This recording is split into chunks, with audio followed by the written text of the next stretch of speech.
Hello Internet, how's it going? Welcome to another episode of the Jongravesshow. I really wanted to drop some news upon The Walking Dead, and that shit is embarrassing as fuck. Or at the very least, this episode is super embarrassing. As that, on one hand, we actually get to see what kind of person Gregory is, even though we kind of already knew what kind of a coward he was. Because again, he was literally about to give up Maggie and Sasha as they... And it's kind of crazy too, the reason why he was about to do that.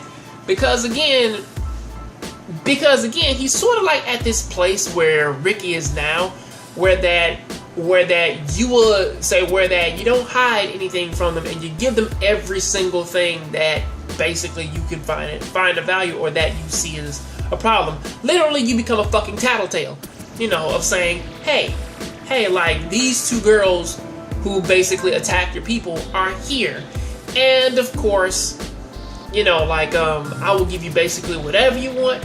I'll say I will kneel for you. I give you my painting, even though you broke in at night and released all these fucking zombies in on us and locked us in our fucking rooms.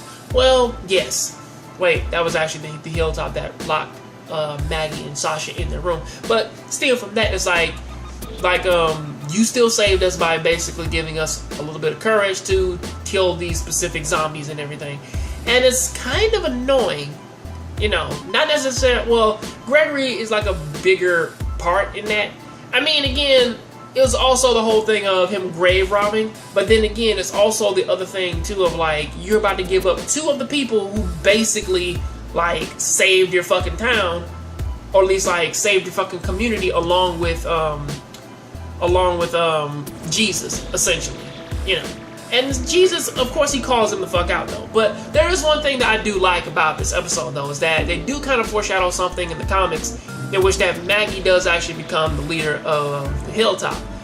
I don't know if they're still going to do that here, because, again, he was kind of looking at Maggie, but then again, at the same time, it could be Sasha as well, because Sasha's kind of coming up a lot, too, whereas that she's basically saying, hey, listen, like, I'll be the martyr here. I'll look out for you guys so long as Maggie stays because she's pregnant and you have a doctor here. So that's something, at the very least.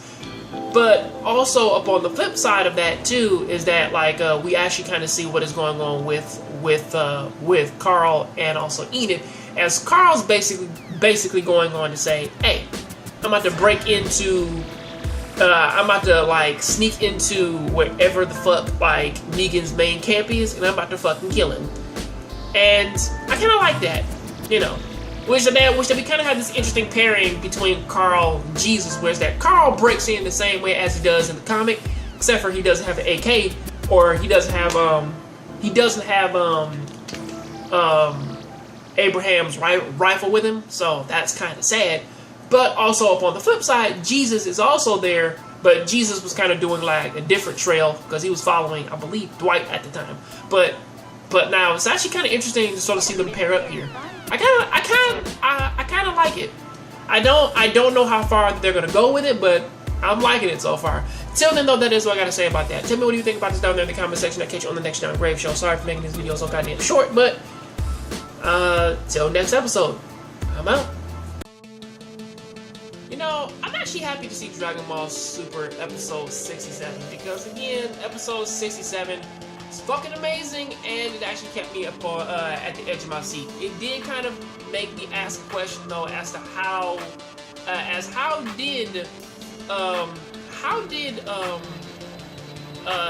Ultimate Zamasu actually break out of his shell, turn into gas, and then was able to take over the fucking universe and nuke the planet with no hesitation or no feedback whatsoever. He just gained that fucking ability.